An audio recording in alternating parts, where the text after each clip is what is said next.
Oh, I need to ground. I'm a mess right now. Say. On the other side of the armor. I sense you're gonna wander. Well, I can't, this just, I'm Yeah. trapped behind this thing. I hate it. I just don't like it. I like that. There's some shaking water. I like having stuff. Do you really? No, I normally Oh, just, right. It wouldn't be so bad if I could sit down. I was sitting in the car for. so that's only good if you're like in a circle or, you know what I mean? Right, but standing there with something like that, I just feel very. My wife's calling and she's really excited about her laptop. Gives you something to hide She's behind. Well, that's what you do Really attractive new laptop With what? sets for it. in front of a firing squad. You find the Well, lectern. exactly. You stand very You exposed. don't have to. You put nothing in front of you. You stand very exposed. Definitely worth Okay. your money. Couple of things. I always hate that when I have to follow Kai, because he ends up, you know, with lots of spoilers. Yeah, I know. Because we have similar interests and he's helped me a lot. In fact, this beginning stuff is, I got a lot of this originally way back, 10, 15 years ago, whatever it was, from an article of yours on the ADF website. That's how I got started on this whole sacrifice thing. Anyway, normally, I often have done this in a non-ADF venue. So in ADF, this whole subject of the sacred gift is something we just accept. We've been making offerings since the very beginning. Even Isaac had us making offerings. They were only praise offerings, but that's how we first started out doing this. And it was Ian who made it into physical offerings, apparently. But when I do this in a non-ADF venue, I always ask, how many people make offerings to the spirit world? And only a third raise their hands, I find, and which just sort of amazes me, because they're more magically as opposed to devotionally inclined, I guess. But anyway, sacred gifts are about relationships, right? In the human world, we have relationships all the time and everywhere. We got relationships with our families, we have relationships with our neighbors, we have relationships with our friends, at work, with the government. Have you ever been to the DMV? You end up having, it may be short term, but you have a relationship going there with any luck, not a bad one. And even, at least in ADF, we talk about trying to have a relationship with the land, okay? There's an old ancient Latin ritual trope that's do ut des, I give so that you may give. And that sums up all of this, okay? Because, we cannot get what we need to survive. We cannot get what we need from other people unless we give something to them too. I'm not talking necessarily about a quid pro quo relationship, like a commercial relationship where I'll give you money and then you'll give me something. I'm not talking about that, but in our lives, we just give love and affection to our friends or whomever, and we kind of expect them to give that back to us.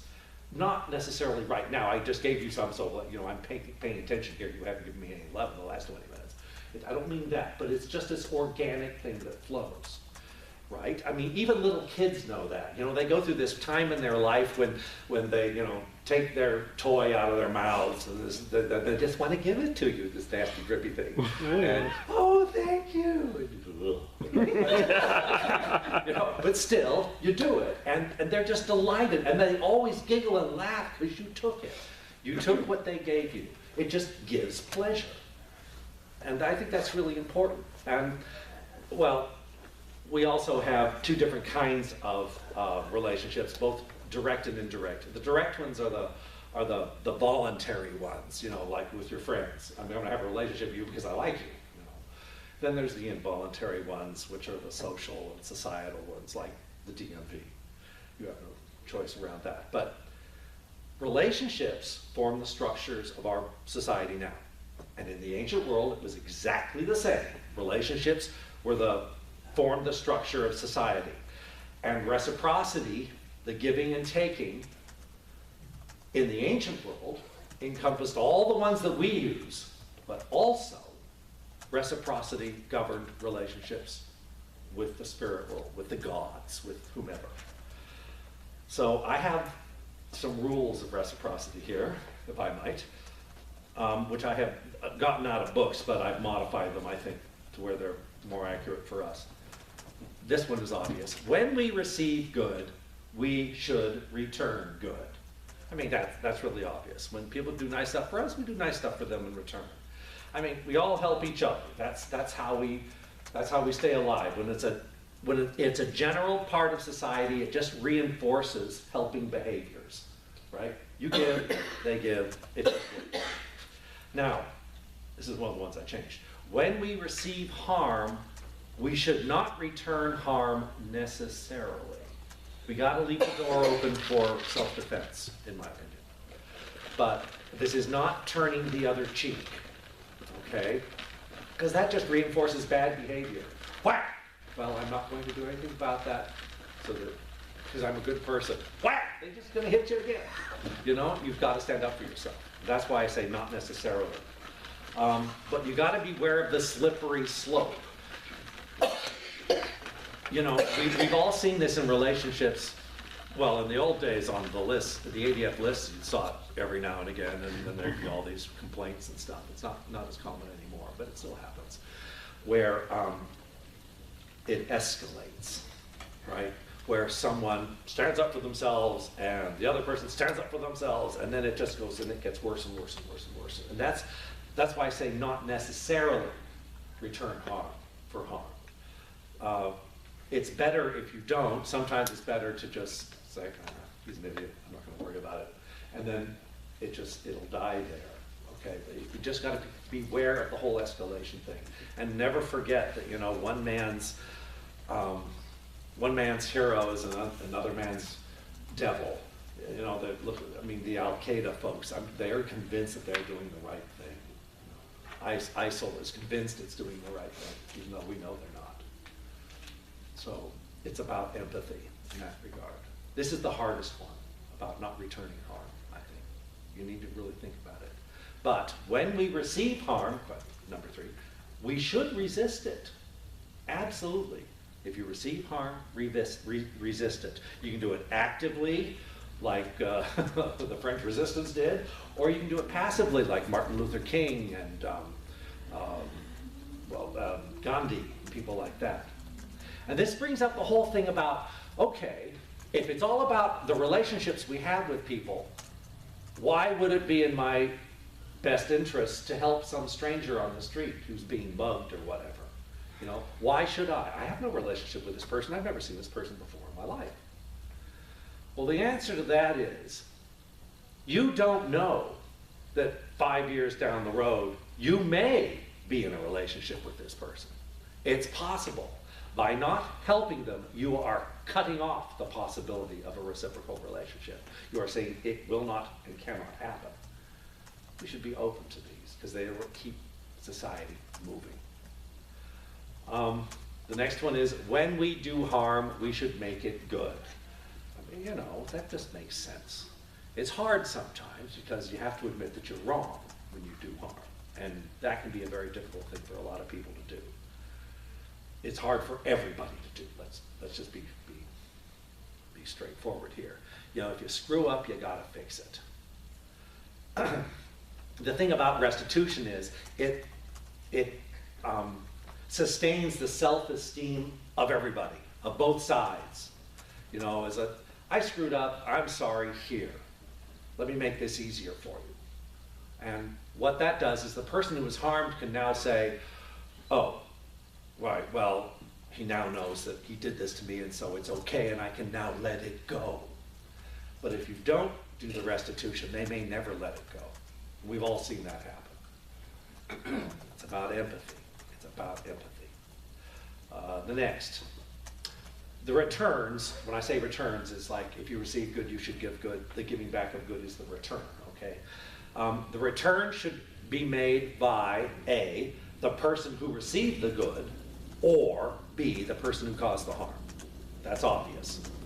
If you receive good, you should return good. If you cause harm, you should fix it. The thing is this brings up the whole issue of proxy returns. This is where, you know, oh, I'm so embarrassed, I screwed up, I really can't face that person, so hey, Fred, would you go apologize for me? Yeah. The problem with that is that now you've created a relationship between the person you harmed and somebody else. not you, somebody else, so that now the reciprocal relationship is between them, and you didn't actually do anything. You didn't, fix the harm. You didn't cause the good that you gave. It's now somebody else is doing it, and that just short circuits the whole thing. Now, the only exception to this rule that I've been able to find is that if you harm somebody and the victim absolutely wants nothing to do with you, nothing at all, well, okay, fair enough. In that case, then maybe it's all right to do a proxy return to get somebody else to try to fix it for you, since you are not able to. But other than that, it's up to you. It's about being responsible for your own life. Oh yeah, the good return, or the reparations made, should be fitting and proportional. Okay? Let's say I give Kathleen a birthday cake. Yeah, yay. You're not on a diet, right? No, but I can't have wheat, so it would have to be an ice cream cake. Okay. Oh, better yet. I give Kathleen an ice cream cake, and she's so thrilled. And the fact that she won the $800 million lottery yesterday, she gives me a car in return. That puts an awful lot of pressure on me now, that she has equated an ice cream birthday cake, as wonderful as it is, with a car. And by not being a proportional response, she has forced me into a position of needing to come up with something that would be of equal-ish value for the next time we have she's putting me between a rock and a hard place, is what she's done. And that isn't fair to the person. I get the generosity, it's fabulous, thanks for the car, but at the same time, it mucks up the whole relationship. Does that make sense? Mm-hmm. Next, yeah, it's all about balance. Don't get carried away. Don't up the ante, as I put here. The good we return should be perceived as a good and as a return. Okay, so be sure that what you're giving to the person is something that they'll actually like. Okay, I've got 6 popcorn poppers, say, because at Christmas I got a whole lot of popcorn poppers. They were the big deal and they were cheap on eBay, Suddenly I got all these popcorn poppers. Damn popcorn poppers. So I'm going to give one to Kathleen, my good friend Kathleen, who still hasn't finished her ice cream cake. And I give her a popcorn popper. She goes, oh, thanks a lot, because she had 6 popcorn poppers too. So, and so she thinks, well, you know what? I'm going to give you back another pop. It's a different brand, though. Another popcorn popper, because it's the same value as what I gave her, right? I don't want another popcorn popper. I still have 5 of them, So it's got to be fitting, all right? And I should think that it was a good thing you gave me. That's important. I have a little story here. I do love to pull this story out. At Wellspring one year, I was doing my Nature of Sacrifice workshop, which was the first one I did before I got this deep into it. And the night before, sitting around the fire, it was my thing, it still is my thing, to pour out models of alcohol to specific gods. And I was really on a Tyrannus kick at the time for a lot of reasons. But I've been giving him whiskey. I don't like whiskey. I mean, I'll have a little bit now and again to be nice. And it's actually okay now. I'm getting more and more used to it. But I don't really love it or anything. What I like is champagne. I'm known for this. So I'm thinking, wait a minute. I keep giving Tyrannus whiskey and I don't value whiskey. Well, maybe that means it's not a good gift to give because I don't value it. I mean, I value the fact that it cost me, $19.95 to buy the bottle, but I don't value it personally. So I thought, well, maybe I should give him champagne instead since I like champagne. So I poured him out a bottle of champagne. Next morning is my workshop. It's going to be down in the Nematon at Brushwood. I don't know if you know. There are no buildings or anything. And they had set up a little pavilion tent. Just a roof, no walls or anything. And as I'm walking down there, I can hear the thunder. And it starts to get kind of dark. And I get there and the heavens open. One girl, one very young lady, made it to the workshop, and so we sort of huddled together under this tent, and I did my workshop for her. And as soon as the workshop was over, the rain stopped, the clouds cleared, the sun came out. Right. He likes whiskey. That is, give them what they want, not what you want to give them, all right? Oh, dear. And the one thing you do need to remember that should a benefactor make evil or impossible demands on you, you know, I know you need this, and so I'm going to give it to you. But you realize, of course, now you owe me.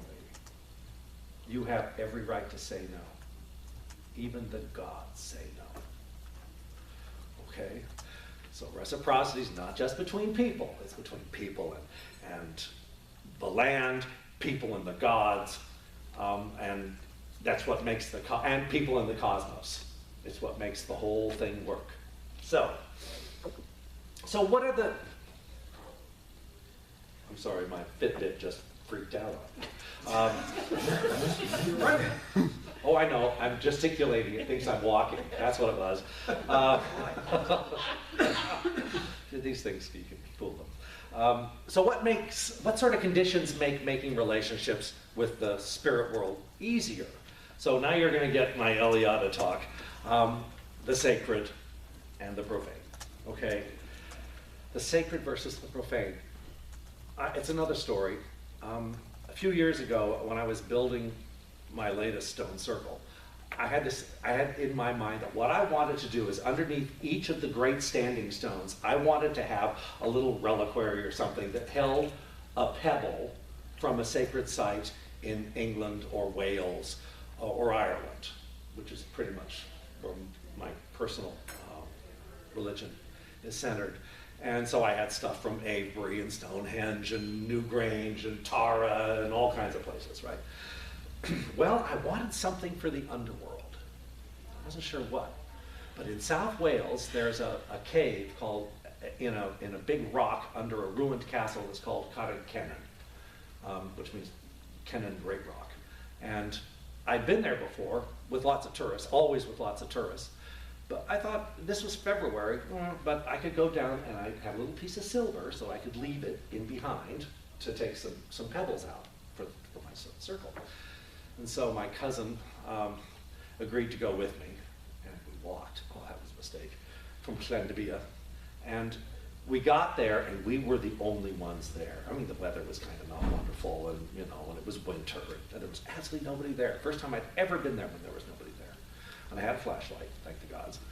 And we got to the top of the stairs that would go down through the rock down to the bottom where the cave entry would be. And my cousin is afraid of the dark, and so she said she wasn't going, so I was going to go down by myself.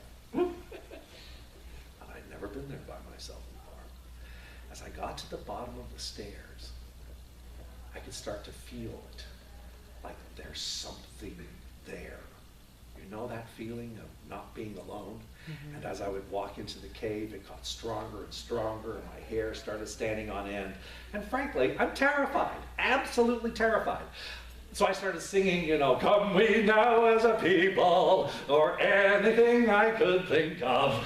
Just all the way down, just a loud, full voice, all the way down to the very, very, very, very, very end, where there's this crack. The one that I actually use when I go to the underworld in shamanic journey, because I always go down through that crack. So I tossed the silver into the crack, because I nobody could get it out, and picked up a few pebbles and announced to the cave what I was doing and why I was doing it, okay, so it would understand. And it wasn't like an evil feeling, it was an overwhelming feeling of awe, okay? And I sang all the way out too, and I wouldn't let myself run. I wanted to run, but I wouldn't, because it's darker than the inside of a cow, and there are places where the roof comes down really low and you can crack your head open. So I walked out, absolutely terrified the whole way.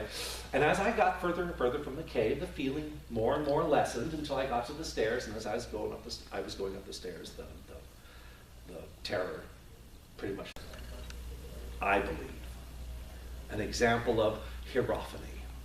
That's a big word, I know. It's in my book as well, but I explain it really good. Hierophany is when the holy or the gods or something like that breaks through into ordinary reality.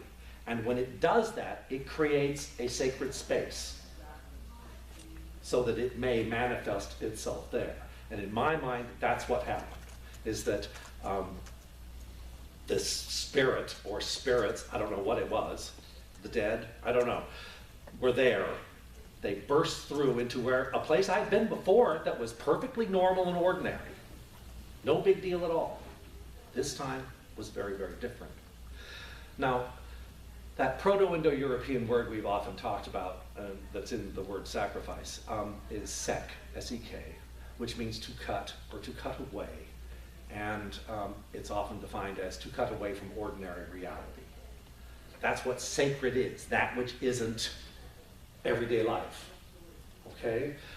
When I was walking down that cave, I mean, I could still see the walls, well, you know, the light bouncing off from the flashlight. I could still tell that they were there, but it's as if they weren't there, like they were see-through-ish, like it was something else going on there that just happened to be taking place at the same time as a cave. And that, I think, is because I was in a sacred place in sacred time. Sacred time is all time.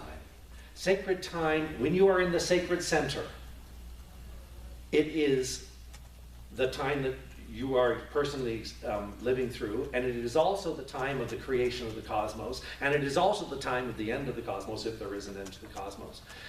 On Lunasa, in sacred space, it's all lunases that were ever taken, ever done, ever performed, and all that will ever be performed. You are in that place, that time and space that is cosmic. I hate that. That is part of the all. Normally in our lives, we think from moment to moment to moment to moment to moment, right? Time is linear. We got up this morning, we had lunch today, we're going to have the dinner tonight, we're going to get up tomorrow. You know, it's just, and it just goes on and on and on. Whereas in sacred time and sacred place, time is circular. It is not linear. Even though it feels linear, it's actually circular. And we know this. We all pagans should understand this because of the wheel of the year. You know, spring goes to summer, goes to autumn, goes to winter, goes to spring again. It always starts over. So it goes like this. And that's what sacred time is like. It is circular. So, in a sacred place, you can have hierophany. Or hierophany can cause and create a sacred place, or a sacred space, I should say. Am I clear? Do you understand what I'm saying? Okay, good. It's very metaphysical and very easy to not get your head wrapped around it. So the next thing I want to talk about is agency. We all have agency, of course. We can make our own decisions. We can use our wills to do something. Right? That's what agency essentially means. It's the ability to use your will and create change in the world, of whatever that is, even if it only means getting a cup of coffee so you don't kill somebody. Well, hey, come on. So agency means that if we are polytheists, or at least behave like polytheists, then for the sake of that, we have to assume that the gods have agency, that spirits have agency, that they're not mere archetypes. I don't know how good this is, but at Many Gods West, there was a description of archetypes that I found very, very interesting. It says, imagine being in a great big cathedral, and along the upper walls of the cathedral are these huge, beautiful stained glass windows, and they're just gorgeous. Here's one of let's just imagine. Here's one of a god king. Here's one of an earth mother. Here's one of the great huntress goddess. Here's one of the horse goddess, whatever, going all the way around. They're beautiful, and they're just sitting there. And then the sun comes out, and suddenly they burst into life, and the light flows into the room. In this case, the windows are archetypes, and the light is the actual presence of the god. I really like that. But until that light came through, they were lifeless. So, agency is the ability to act, and that spirits are able and to have intentions and are able to work their will in the world. All right, so the nature of the gods. Kai talked on this a little bit. If we look at Indo-European poetics, we can see what in general across the Indo-European spectrum gods were considered to be. All right, one of them is undying, as long as they got their kabasir or their soma or whatever it was, but essentially they are undying. They have untiring stamina, especially the dawn, the sun, and the moon. No, they never get tired. They're unsleeping, unblinking, and undeceived. For instance, Varuna, Zeus, Mathonwe, who can hear whispers on the wind, so he can't be deceived. And they're usually described by epithets. Frey and Freya, for instance, just means Lord and Lady. That's all it means. Rhiannon means great queen. It comes from Rigantona. Brigid means exalted one. You know, they're not actually names, and there's a lot of stuff that we could go into about the secret name of Rome and all that business. We don't need to do that. But the next thing, and I think for purposes of my workshop, as opposed to Kai's, I love Kai, by the way, the gods give good things. That is the big one. And so how did the ancients form relationships with spirits that gave good things? It was through sacrifice. Now, you've probably all heard me say this before if you've ever been to any of my workshops. The word sacrifice comes from the Latin sacer and facere. Sacer means sacred. We already know what that is. And facere means to make or to do. So sacrifice merely means to make sacred. All right? Is to make something cut off from ordinary reality to ritually set it apart. Now, it has a very negative, the word sacrifice has a very negative connotation in the modern world, because it now means to give up rather than to give to, which is what it originally meant.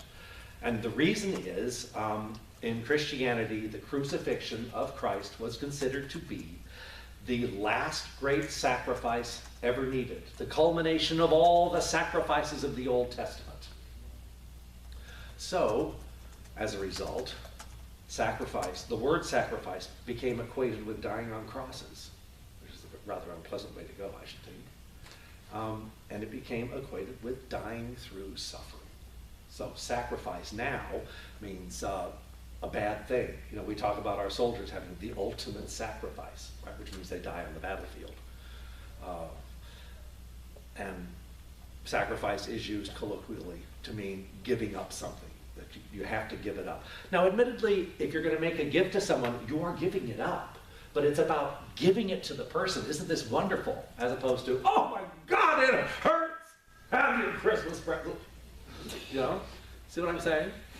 There is a difference here. I'm actually I keep turning away from the camera. This is not like me. So, ancient sacrifice was, I give so that you may give. And it's a way of communicating with the gods and a way of forming and maintaining relationships. And that was the underlying reason why it existed. Okay? So there's a lot of different kinds of this. The first one is delivering services through gifts. I give you something in hopes that you'll give me something back. And we don't ask for stuff every time our friends give us something. You know, we don't keep, with any luck, we don't keep track on some chalkboard somewhere. You know, so you owe me this and you owe me this. Some people do, but that's not good. And it's totally based on relationship, okay? Blessings flow to us due to reciprocity. And Kai mentioned this same myth, although he went in a different direction with it.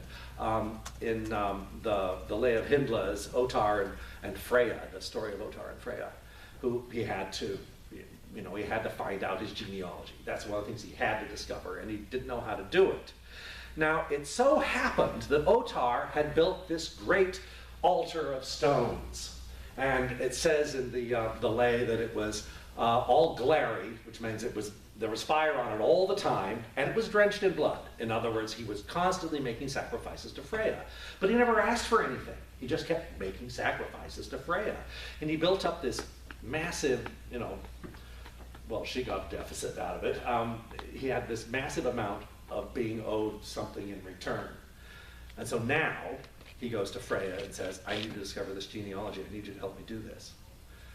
Well, she really couldn't refuse. It pissed her off.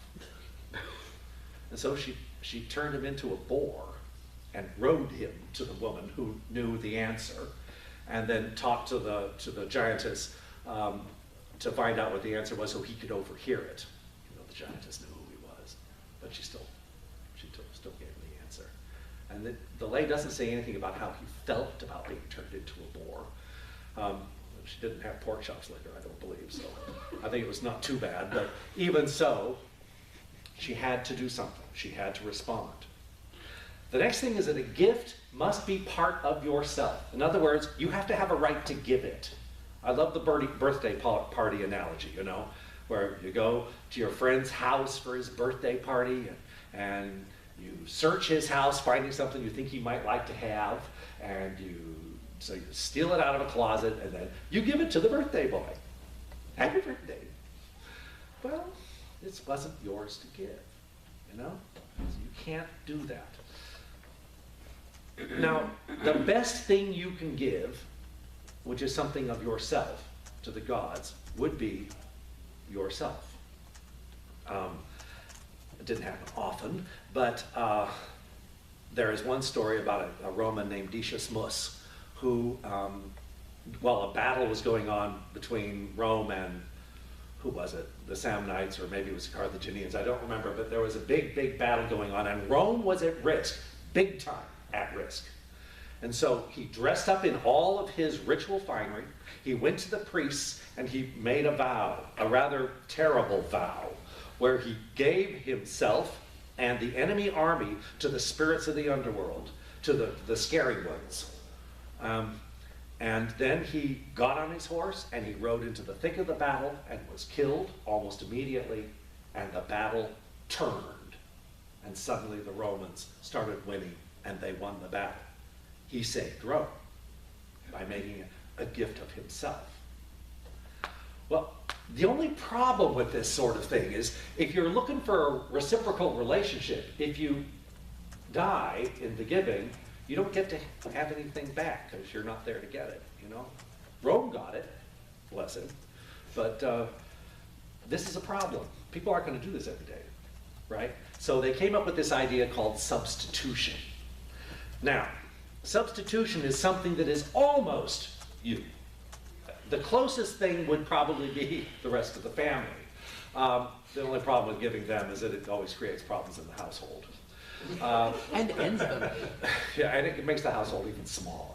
So after that would be slaves, and it did happen.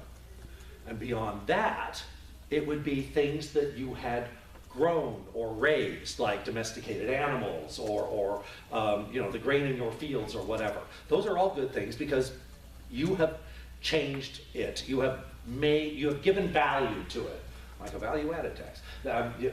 You have added value to something, therefore it is of you. So that's where the whole acceptability of giving an animal comes from. But it didn't just have to be killing animals. It could be clothing, it could be the first fruits of the harvest. You do a harvest, that very first thing you get, you can give that.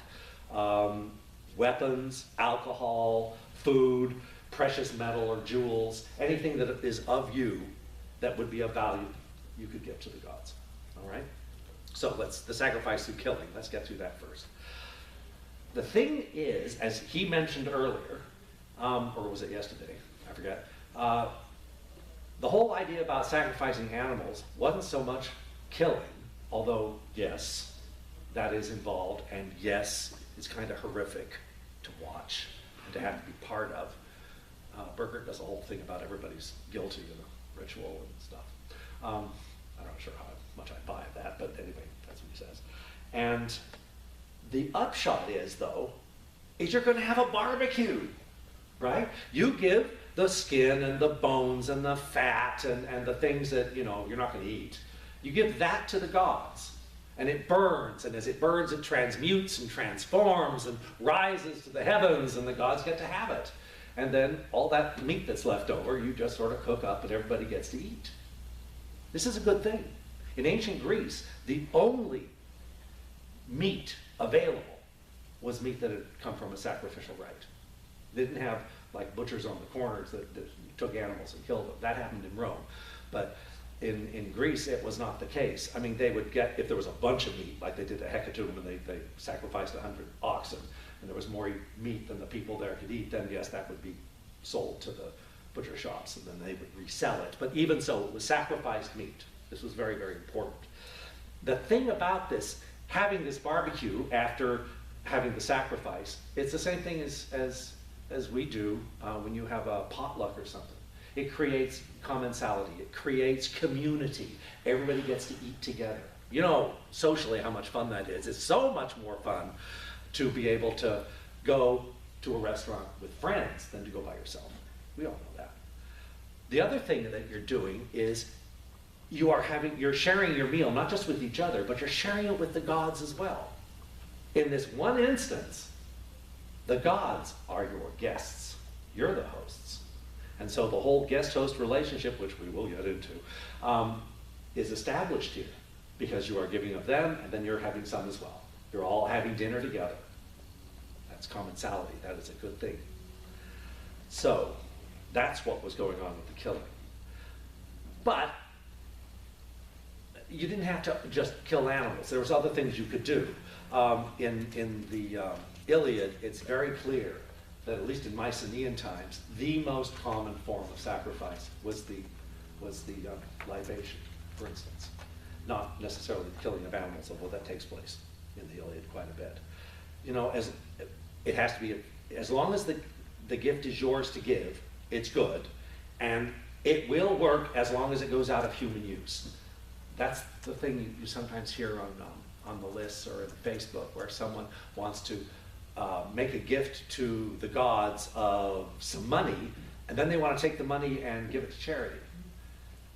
And I can understand the impulse, but you have just given it to the gods and then taken it away again. Said, no, I'm going to give it to people now, or to, you know, animal shelters. And that the ancients would never have done.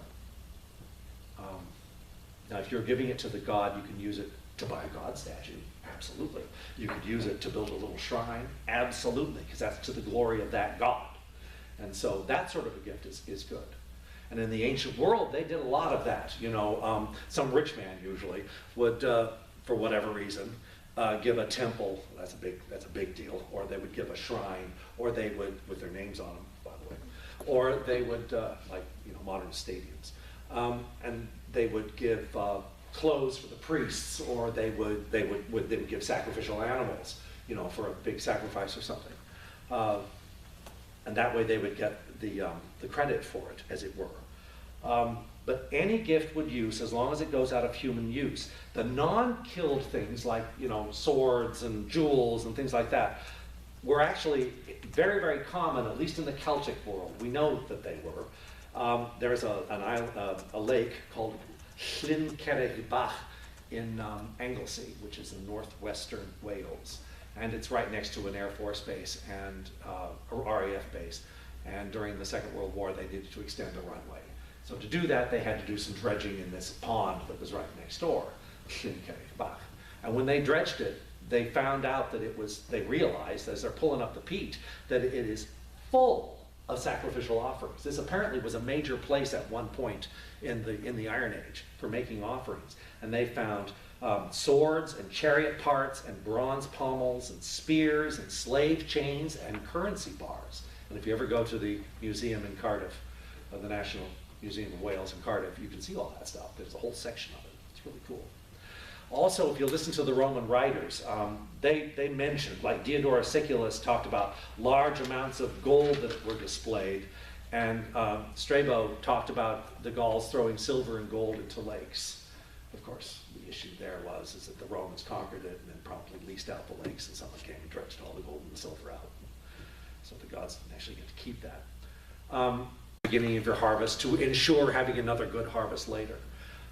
In Greece, every time you opened an amphora of wine, you had to make libation offerings to the gods before you could drink any of it. The gods got the first drink. It was, and as I said, it was the most common form of sacrifice. And then there's the votive offering. Votive offering has an if-then contract. If you do this for me, then, great God, I will do this for you.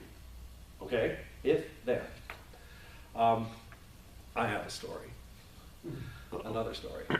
When I built my first stone circle in Tucson, I'd never done anything like this before. It was pretty tremendous. Our grove had never had more than 7 people in a ritual. Right? We were tiny, absolutely tiny. And I wanted people to show up. My first ritual in there, my public ritual in there, was going to be in bulk, right?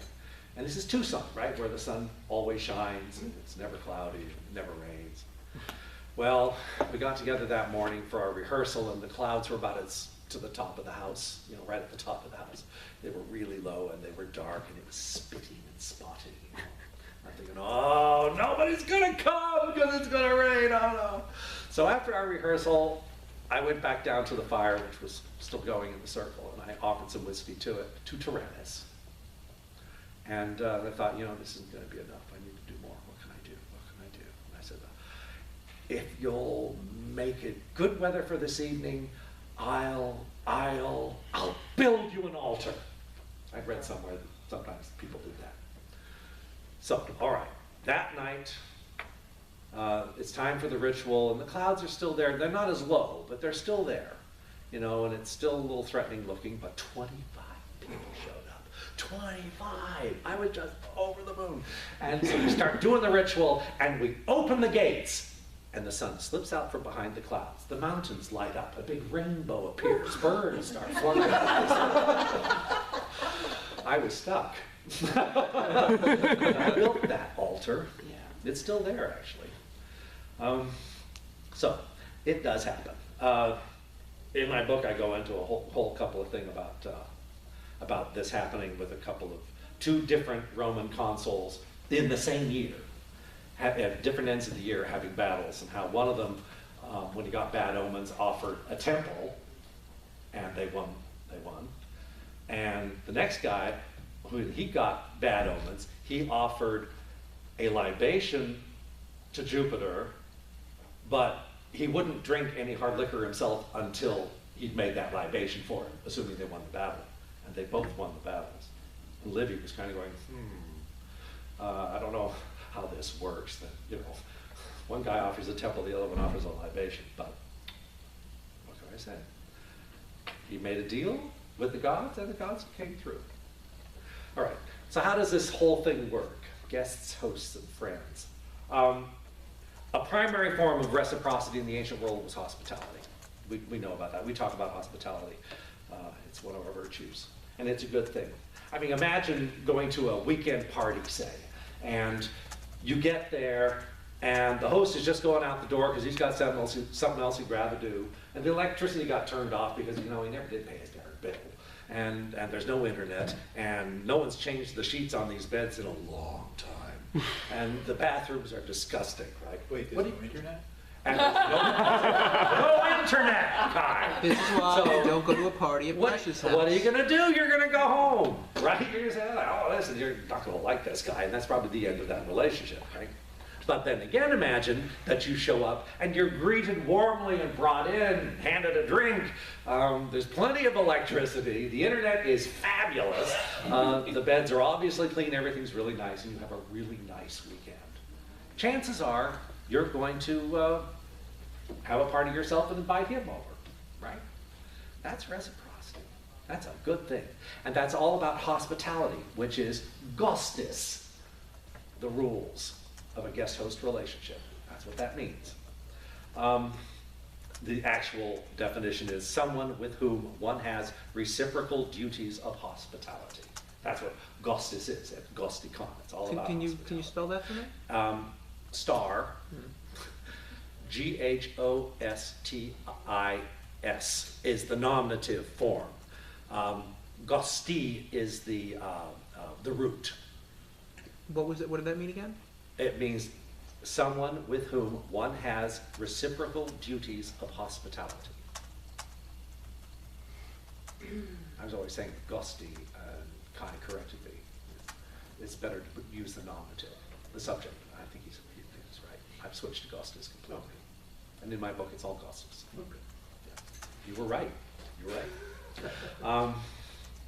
Okay, and out of this word Ghostis, and I say Ghostis as opposed to Ghostis, simply because Ghostis sounds too much like ghosts, right? Which aren't related at all to this verb, to this root, funnily enough. In English, the three words that come from this root are guest, host, and stranger, believe it or not. Now, do I get to why it's strange? No, it's in the book. It's actually rather complex as to how hostis, which means enemy, comes from Ghostis, all right? Hostis in Greek, in Roman, in Latin, means enemy. Because originally it just meant someone who was not of your clan, but it doesn't mean that they're going to be an enemy. They're just a stranger. They could be a friend, or they might not be a friend, but you don't know right off the bat. That liminal ambiguity is built into it. It was only later in Roman history when the clan was superseded by the state and everything got so much larger that the definition of an outdweller, of a stranger, became an enemy. But that's the reason why it doesn't seem to make sense, but it actually does if you look at that. Irish law codified the rules of hospitality. To refuse hospitality meant losing your honor price. Your honor price is what you were worth if somebody damaged you. This is to prevent retaliation, is what it was. And you could also lose if you were a hospitaller, you could lose your dire, which is I don't know if I'm pronouncing Irish right. Well, I use one letter when 10 will do. But you'd lose your dire, which is like the honor price of your house. So if you lost your dire, then if someone burned your house down, they wouldn't have to pay you for it. You were out. You were just out of it. And one exemption to this is that poor men were not required to put up a king and his retinue because they can't afford it and it wouldn't be unfair. And so that was distinctly left out. And you were also not allowed to give hospitality to criminals. Now, other rules were that a host must provide a place to sleep. You must provide plenty of food and drink to the best of your ability. Right? You don't have it, you don't have it. And you have to provide some kind of an entertainment, even if all that means is scintillating conversation. Right? A guest must do nothing to outrage his host, must not start fights or lech after the women in the house, should not make, well, it could cause problems, should not make unreasonable demands of the host, and should avoid inconveniencing the host. And most importantly, don't overstay your welcome. That's even a rule in the Havamal that guests do not stay too long. Right? In ancient Greece, Zeus himself imposed the rules of hospitality. Zeus Xenios was the protector of strangers, Zeus, protector of strangers. And in those days, especially when there weren't police forces or anything, hospitality was the only defense that a traveler would ever have in a hostile world. You know, there's the story of Odysseus and the Cyclops, the Keplops, the Cyclops. And when they first meet, Odysseus says to the Cyclops, "But since we've chanced on you, we're at your knees in hopes of a warm welcome, even a guest gift, the sort that hosts give strangers. That's the custom. Respect the gods, my friend. We're supplicants at your mercy. Zeus of the strangers guards all guests and supplicants. Strangers are sacred. Zeus will avenge their rights." It's pretty straightforward. Well, the Cyclops happened to hate the gods. And so he raged and foamed at the mouth about his relation, or lack of relationship with the gods. And then he says, "All right, I'll tell you what, Odysseus, I'll give you a guest gift. and that gift will be that I will eat you last after I've eaten everybody else. Well, this violation of hospitality allowed him to blind the Cyclops and get out of there, because the Cyclops had screwed up big time. Now, the thing is, as I was talking before, that you give to the best of your ability, is that he who has more shall give more, and therefore he who has less shall give less. There's no obligation to go bankrupt in the process, just like there isn't with our friends. In Irish law, like I said, a poor man didn't have to host a king. And in the Rig Veda, the gods sympathize with the poor but are indignant with the rich who give nothing. So it isn't about sumptuous gifts, necessarily. If you're the super rich man, then yeah, you should give a sumptuous gift. But if not, you give according to your means, and that's really, really important. If all you can afford, really afford to give at a ritual is a stick of incense, then that is a wonderful gift. That is a terrific offering. But somebody who has a lot of money who only gave a single stick of incense would be seen as stingy. Okay? There's a story that demonstrates this that I just love. It's from, and it always makes me cry. If I do, I apologize. It's already starting. It's by Ovid. It's from his Metamorphosis, and it's about Bacchus and Philomoth, who are this old couple. They're an old couple. They're very poor, living up on the side of the hill over the town, and they're just very kind people. Well, Jupiter and Mercury, it's a Roman story, Jupiter and Mercury come to town disguised as beggars to see what sort of a reception they would get from people in this town. And every door they go to is slammed in their faces.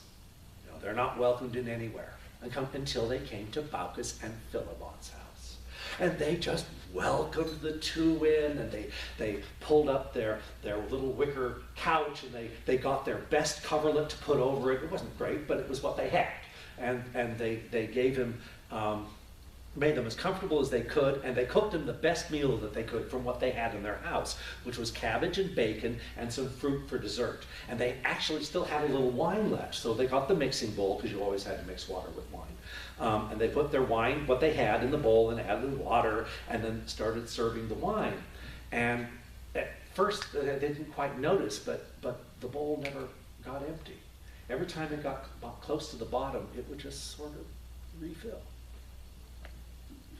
And finally, they saw it happen. And they knew that their guests were gods. And they were horrified that they surely what they gave could not be good enough. You know, it's all they had. Well, that's not true. They got that old goose out in the courtyard, the one that had been there forever, probably tough as old boots, that guarded their house, and they'd always had it. And so they go running out to catch this goose, to kill it, to cook the goose for dinner, so they have something better to give to the gods. And that goose is just flapping around, just terrified. And finally, it flies and lands in the lap of the gods, right there. And they hold the goose. They say, "Don't kill it. It's okay."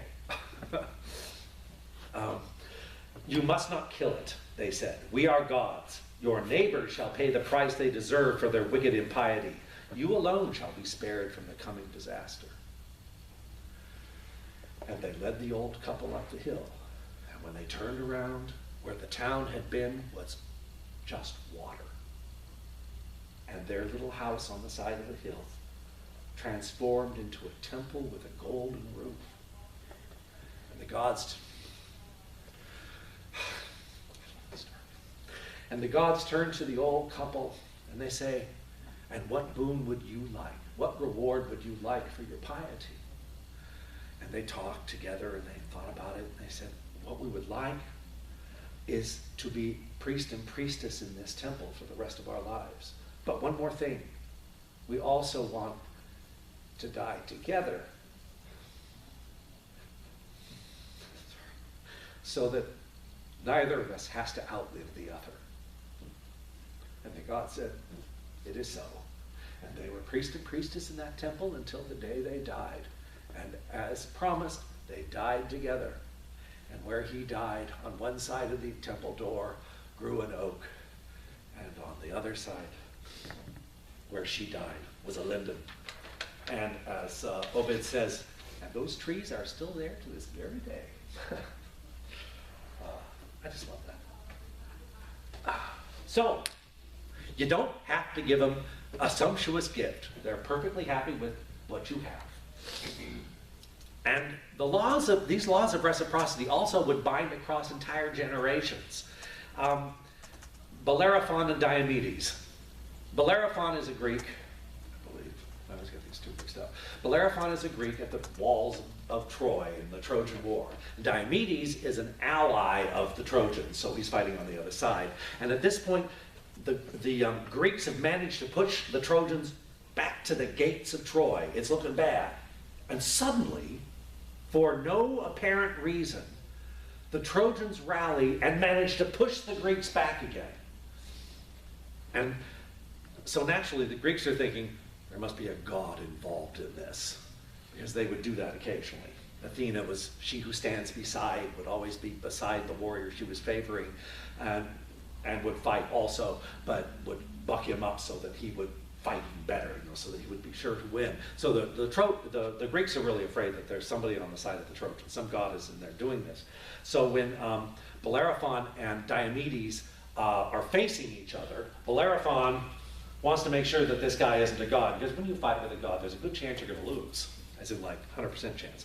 And so he challenges Diomedes to tell him who he is, to give him his genealogy.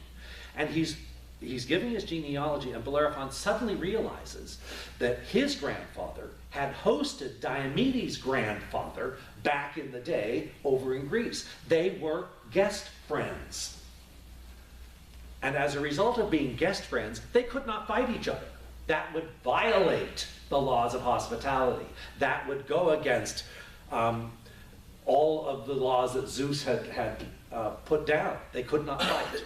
And so what they ended up doing is they traded armor so that all their comrades would know something had happened.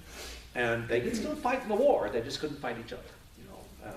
Diomedes says there are plenty of Greeks for you to chase down, and there are plenty of Trojans for me to chase down, and so no problem, we can do that, we just cannot fight each other. Of course, the Greeks, ever widely, Diomedes' armor was, had gold in it. Bellerophon's didn't, but he got the better of the deal. What can we say? Never trust a Greek bearing gifts. Well, it's true. So we already saw what happened a little bit if you broke those laws of hospitality. How long do I have? As long as you want. No, that's not true. Well, I have no idea what time this is supposed to be over. I forgot to look. Guess. The laws of hospitality even apply to the gods. They're stuck too. In the Odyssey, there's a lot. The Odyssey's all about reciprocity and hospitality. It's amazing that the whole tale is. In this case, Circe offers hospitality to Odysseus and his men. And then she turns his men into swine, into pigs. I think she liked pork, what can we say? And this definitely was a violation, a big violation. As a result, the gods could not allow this, especially since she was a goddess. Circe is, do I have who she is? I didn't write that down. She's at least half immortal. And so who is it? Hermes comes to Odysseus and tells him what he can do.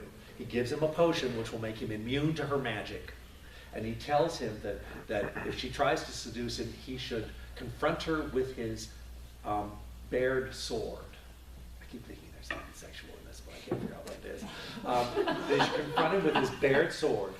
And so when she tries to snare him and get him into her bed, because he did not succumb to her magic, he pulls his sword and he forces her to promise a binding oath that she would release his men and send them on their way, at which she does.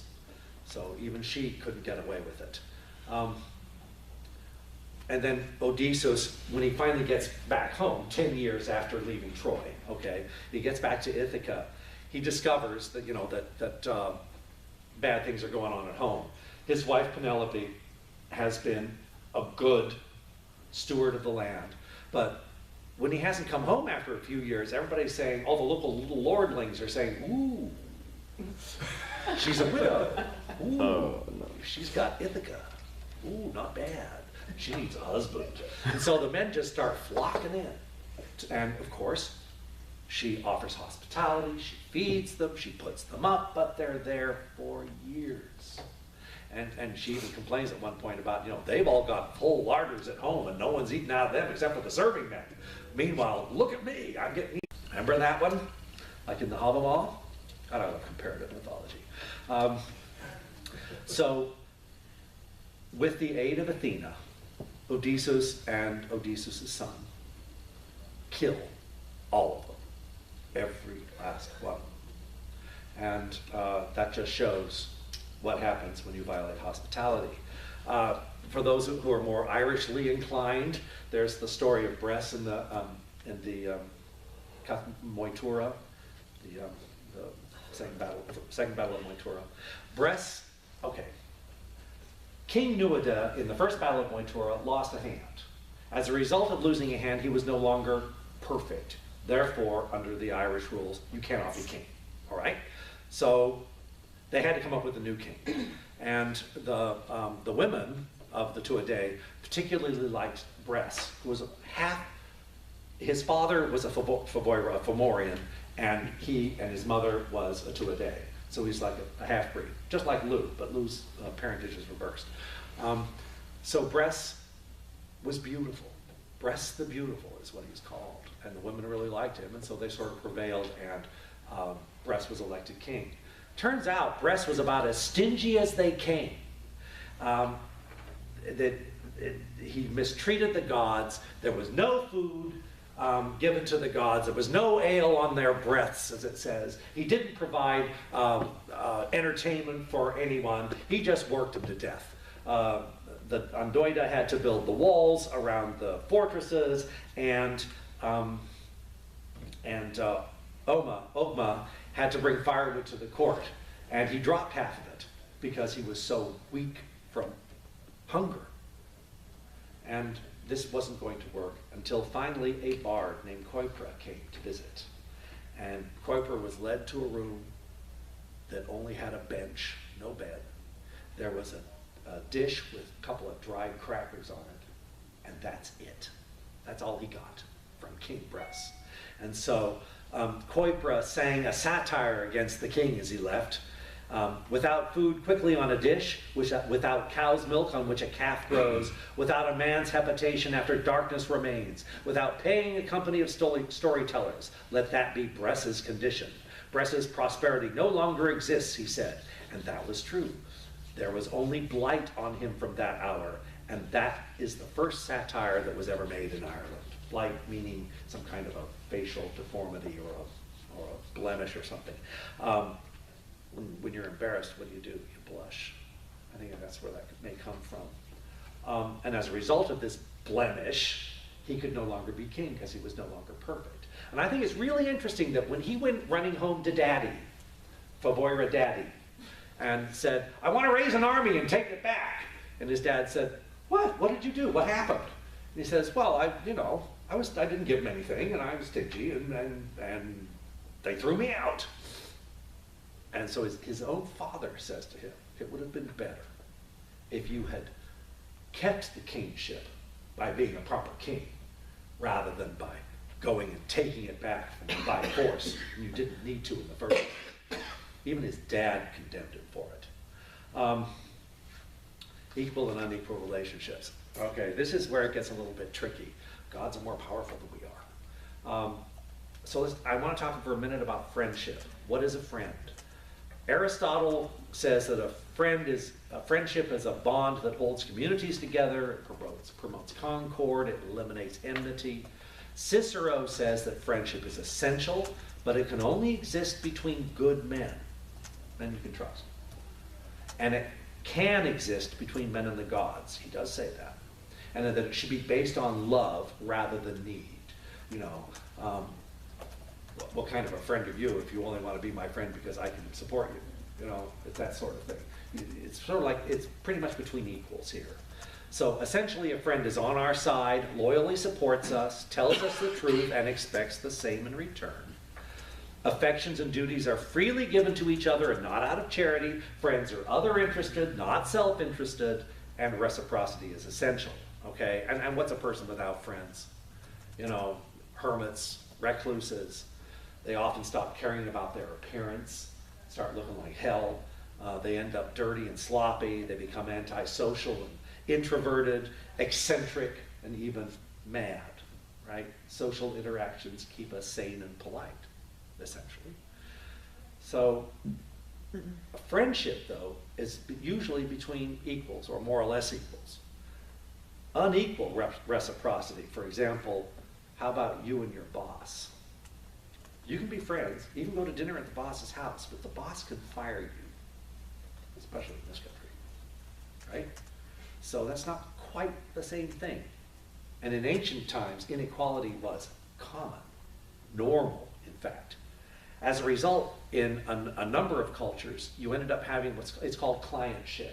But it's a relationship between a patron and a client.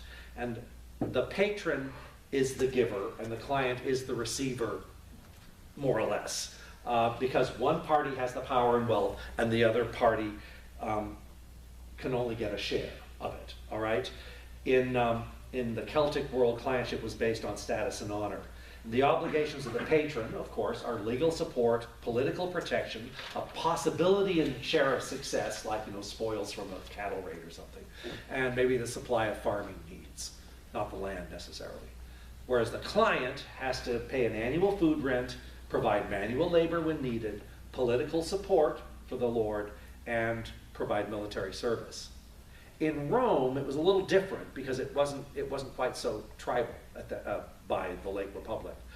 Patrons would make something called a sportula, which is a small gift. And that would be like every Tuesday, it would be your day, and you'd go visit your patron's house, and you'd sort of show up, and you'd get your coin, or 2 coins, or whatever. That was the sportula. And in return, you had to provide services, like he needs you to run an errand, you go run that errand. If he wants you to go and yay and clap when he makes a speech in the forum, then you go and clap and make a speech when he makes his speech in the forum. And if he's running for office, you go and you vote for him, right? That's what you have to do. You got to keep your patron happy. Now, if a patron wrongs a client, it's bad news. You already heard about Bress. I mean, the other gods were technically clients in a patron-client relationship because he was king. But in Rome, if a patron wrongs his client, he could be declared sacer, or sacred, or cut away from ordinary reality, which makes him the property of a god. And as a result, he who is declared sacer may be killed with impunity, and it's not a murder. So be careful with your clients. What time? You have 20 What? minutes, I think. I still have another 20 minutes. Hold on. Wait, how do we get there? No? Are you sure? You only have 5? Yeah, no, 2:30 to 4. So that'd be 2:30 to 3:45. Yeah, you get another 20 minutes. Oh, well, 3:45. Apparently everything's on 15-minute because people have to have a chance to pee and things. Which is good. Kirk, 15 minutes comes after 4 o'clock. Oh, does it? Oh, then we're good. God, I went through this fast. This next bit I usually No? don't do, but I can do this. I called this in the first version of my book, The Great Heresy. I have changed that. What I have is the revised edition. Because it was very correctly pointed out in my original version that it had nothing to do with reciprocity. I was essentially talking about the origin of monotheism. But we can get into this too. Okay, the Abrahamic religions have an all-powerful, all-knowing, and all-present God, you know? Omnipotent, omniscient, and omnipresent, all right? And this God is normally called Yahweh, Jesus, Allah, sometimes just God. And in the Abrahamic religions, he has an evil opposite enemy, sometimes called Satan or Lucifer or Iblis or just the devil, right? good God and the bad God. There is no reciprocity required, or very little, in these religions. In Christianity, none at all. Essentially, people must take sides. You're either on the good guy's side or on the bad guy's side. And this is a very far cry from ancient Indo-European ideas of reciprocity. In Iran, there was a Indo-European priest by the name of Zarathustra, also called Zoroaster, about 1000 BC. And he was wading into the middle of a river to get pure water for a ritual, because, you know, the water in the middle of a river is cleaner than the stuff on the edge. It doesn't move as fast. And while he was there, he encountered an angel who then took him to Ahura Mazda, which essentially means wise lord. These are spirits. Gotcha. And Ahura Mazda, the good god, essentially taught Zarathustra the good religion, as they call it, and Zarathustra became convinced that he should proselytize. So he essentially was a traitor to his class. And I can understand why he kind of wanted to do this, because with the cult of Indra and the cult of the warriors, it was all very, very bloodthirsty and warlike, and he thought there should be a better way.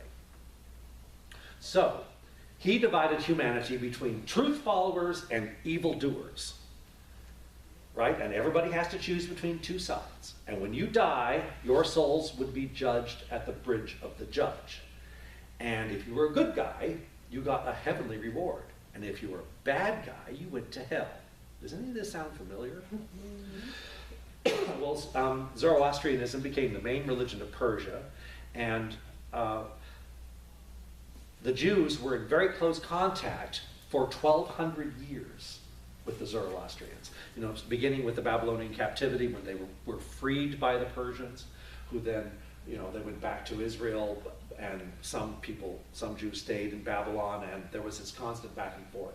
And scholars are pretty convinced that Judaism of this time was influenced by Zoroastrianism, and that this influence was still present in Judaism. It may not be so much now, but it was still present in Judaism at the time that Christianity was born. And so some of these ideas got sucked into Christianity. So I went and did some more research about, is there any reciprocity left in these religions? There is some in Zoroastrianism. In fact, they only gave up they may not have completely given up, the killing of animals as a sacrifice to the god, to Ahura Mazda, as a result of influence from India. The Zoroastrians were pretty much thrown out of Persia. There was still a small subset there, but most of them migrated in like the 8th, 9th, 10th centuries to India. And in India, in Hinduism, you don't kill cows. So they kind of stopped doing that. And they've been doing their best to convince their brethren back in Iran, and I think they may have succeeded by now, to stop the practice as well of killing animals. At the Parliament of the World Religions, I went to the Zoroastrian ritual, and I managed to sort of buttonhole one of the younger guys, you know, who wasn't actually doing the ritual, but one of the supporting priests, and just talked to him about his religion. And he told me that nothing goes in the fire except sandalwood. Nothing at all. They don't offer ghee to it. They don't offer anything to it. Even Kai, when he was talking about that ritual, they would present it to the fire. It didn't get burned. It didn't go into the fire, because the fire is sacred and sacrosanct. You cannot do anything to it except keep it fed. So I said, well, is there any sort of offerings made? And the only one he could think of was very similar to a Hindu thing. At a funeral, you would lay out all this food, and you would offer it to the gods, or whomever, Ahura Mazda, and leave it there for a while, and assume that the gods are going to take whatever essence there is.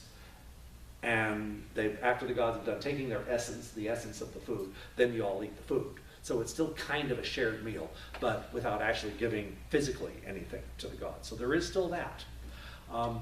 In Islam, there is, during the Hajj, there's a great sacrifice of goats. that takes place. And it takes place all over the place. I remember when I was involved with the International Air Sport Federation, I had a long chat with the head of the Turkish Aero Club, and apparently Ataturk gave the Turkish Aero Club the proceeds of all of the goat hides from this great festival where they sacrifice all these goats, and that's why the Aero Club had all this money. Ataturk was trying to, promote through sport, promote aviation. That was the whole point, to try to bring Turkey up into the modern world. So they had all this money. So obviously, goat hides from a sacrificed goat. So there is some sacrificing still going on. It's for the glory of God, as far as I can tell. I'm not sure that it brings you any merit in particular, except the fact that you've done it is what's important. So there is still a little bit in Islam. Christianity, there isn't. And in Judaism, there isn't now, but it's not illegal. Should the Jews rebuild the temple and find some people named Levi, the Levi family, then animal sacrifice would resume. I mean, that's the prayer that's been going on. When the Romans destroyed the last temple and scattered the priesthood, temple sacrifice stopped because it had to, not because they decided to. And that was part of the transition into rabbinical Judaism, which was, a small group of people who managed to live and survive and move somewhere else or whatever. And so sacrifice went away in practice, but not in theory. So technically it's still there. It's very different, Jewish sacrifice, Hebrew sacrifice, I should say, from the Indo-European variety. It's a lot about purification. Primarily it's about purification, as opposed to forming a reciprocal relationship. I mean, they were terrified of their God. That's getting on your knees business, which is very different from the way the Indo-Europeans looked at it. I mean, the gods could be terrifying, but it wasn't an assumption at the beginning. You had to be terrified. So it does still exist in the world. It does still exist, but it is nothing like it used to be in the past. So why would we want to be inspired by the past? I mean, I also give this talk sometimes to non-pagans. Why would we want to be inspired by the past? Well, we have formed subcultures within the Uber culture, have we not? Like gays had to for a long time. Some groups, some pagan groups are very public, like us, more or less public. And some are very secretive, it's true. But, and I think we did this, a lot of us have done this to abandon negative body issues and sexuality attitudes and to rebel against the patriarchal beliefs of our society and all this nonsense about men are better than women and stuff. I think many gay people came to paganism because of discrimination. Other people, I think, have had mystical experiences that simply are unacceptable in most of Christianity, say, in this country, unless you're some of those, the more cult-like ones that are really big into ecstasy. I think you're allowed to have really fabulous experiences in those. But can you imagine, having a big mystical vision in the middle of an Episcopalian ritual? I mean, other than, It's just not done. it just isn't done. And I actually like the Episcopalians, don't get me wrong. Yeah, even though they do fight over who has the biggest hat. This is going to be on video.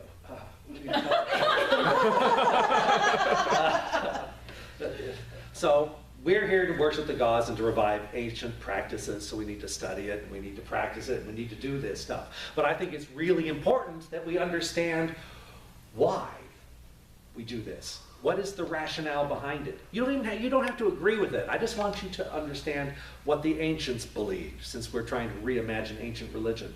When you form relationships with the gods and spirits, there is a tendency, and I think it comes from a lot, you hear it in Christianity a lot. It's that, well, they don't call it this, but it's like that great vending machine in the sky.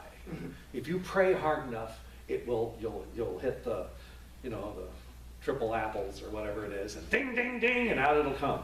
That's why we all buy lottery tickets. But that's not true. We know that's not true.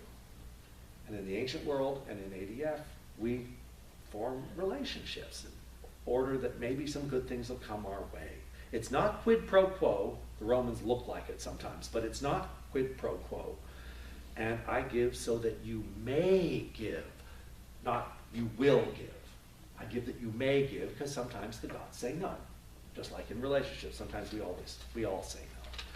So reciprocity through polytheism invites the assistance of the gods. It doesn't guarantee it, it just invites it. So you need to form a relationship. And how do we do that? You know, you need mental skills, mind ritual skills. And what are these?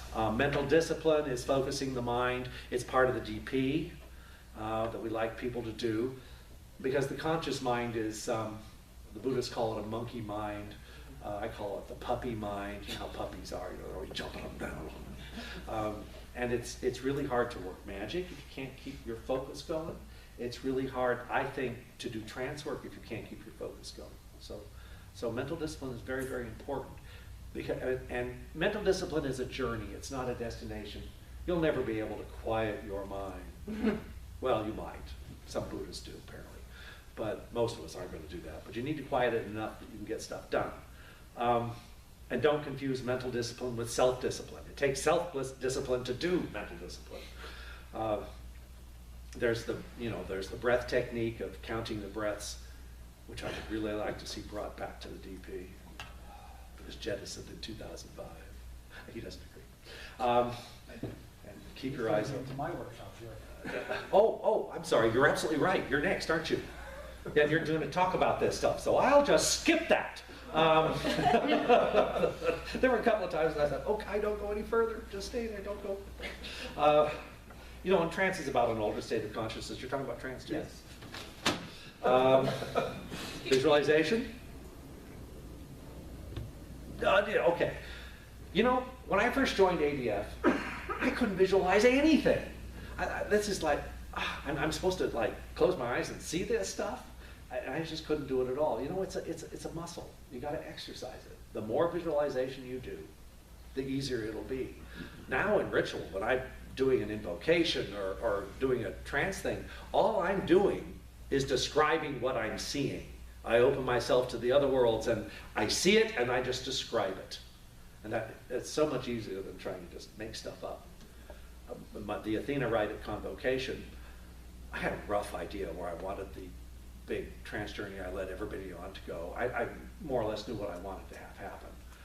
But I mean, I put myself into a light trance, as one can do very easily if you do it often enough. And suddenly I had this totally different scene. We're standing in front of the Acropolis. It's dark out. And there's light inside the temple. And I can see her statue in there. And so I just described all this and walking up into the temple. And then the monstrous statue just sort of turns into a human-sized woman, dressed the same. Still Athena, but the whole bit, you know. And I hadn't planned any of that. I just closed my eyes and there it was. Just let go. And let it happen. That's the important thing. Now, piety. This word gives folks the creeps because of false piety. We've all heard that holier than thou thing, you know, and we've all seen it, and it's really obnoxious as hell. But that all piety means is that you do it. That you do your rituals, you do your devotions, you just do it. That's all piety is doing, okay? It's orthopraxy, not orthodoxy. It's about doing, not believing. And the performance of rituals. That's where you start. That's how you start relationships. Don't be naughty. I felt swearing just now. There's a camera right there. In my book, actually, because I wrote this for beginners. I wrote the book for beginners. There's actually a couple of rituals for creating a relationship. First of all, finding out if anybody's interested in forming a relationship with you, and then once you find them, how to make them into a patron. And it's in there. And I go through all that, how you do that. Yes, and we can do this now. We've created relationships with each other, so we know how to do it, and we can create relationships with spirits. We know how to do this. It's not hard. There's an article on the ADF website I wrote about this. It said, make offerings, damn it. Michael Dangler came up with the title. Okay, you blame him for the damn it part. Although when they put it in oak leaves, they left off the damage. But on the website, it still says damage. And that's what it is. You know, the world does not exist for us to exploit it. It does not exist for us to make us happy. Otherwise, you know, we're all going to have no world left. She'll survive us. We won't necessarily survive, but she'll be just fine. That's another workshop. Thank you. That's it, I'm done. I have 2 books left, shameless plug. Yes, sir. Two things first. Oh, yeah, questions, I'm sorry. First of all, I have serious troubles getting through buckets and filling them myself.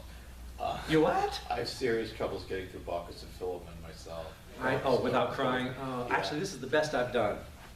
Secondly,